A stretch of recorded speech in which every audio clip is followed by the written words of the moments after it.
Ready na ba kayo sa story natin ngayon? Ayan, dahil sabi nga opo, sino gusto mag-pray?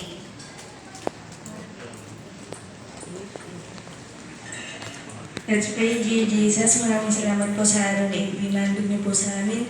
Maraming salamat po sa mga biyaya at lakas na ibinigay niyo po sa amin. Sana po may malaman kami at matutunan sa kwentong ito. In Jesus' name we pray, Amen. Thank you. Nakikita niyo ba itong picture na to? Ano to? Layon, galing naman. Ang layon. Alam niyo ba kung ano yung sound ng layon? Wow, lost naman eh. Yan.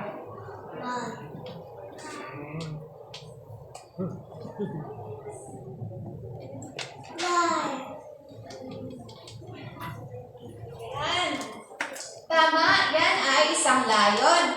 Gusto niyo ba kung ano talaga, gusto niyo ba malaman or marinig kung ano talaga sound ng layon? Ako, ayan, sige, play natin.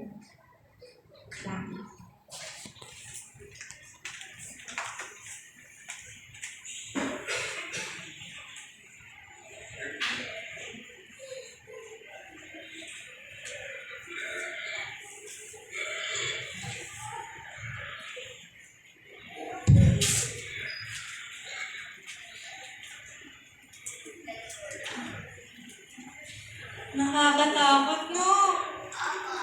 Opo. Dahil dyan may... Ha?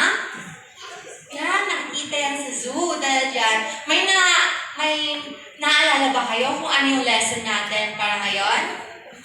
Sino? Si Daniel. Ayan.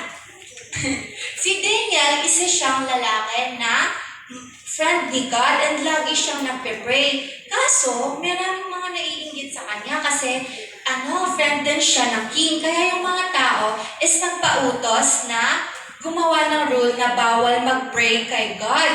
And kapag nag-pray kay God is ipapatapon daw sa lion's den. Kaso si Daniel ay hindi sa kanila sumunod at nagpe-pray pa din siya kay God. And dahil doon, yung mga naiinggit na tao sa kanya is nagalit and pinatapon na siya sa lion's den kasi yun nga yung rule, kung sino yung magpe-pray is ipapatapon sa lion's den. Sa tingin nyo, natakot ba si Daniel? Hindi. Maybe. Pero si Daniel is hindi siya natakot kasi alam niya na proprotektahan siya ni God. At alam niyo ba, nung nasa lion's den na siya, yung mga angel, may ginawa yung mga angel. Tinikom ng mga angel yung bibig ng lion. Ito. Ayan, nasa lion's den na si Daniel. And tinikom ng mga angel yung bibig ng mga lion.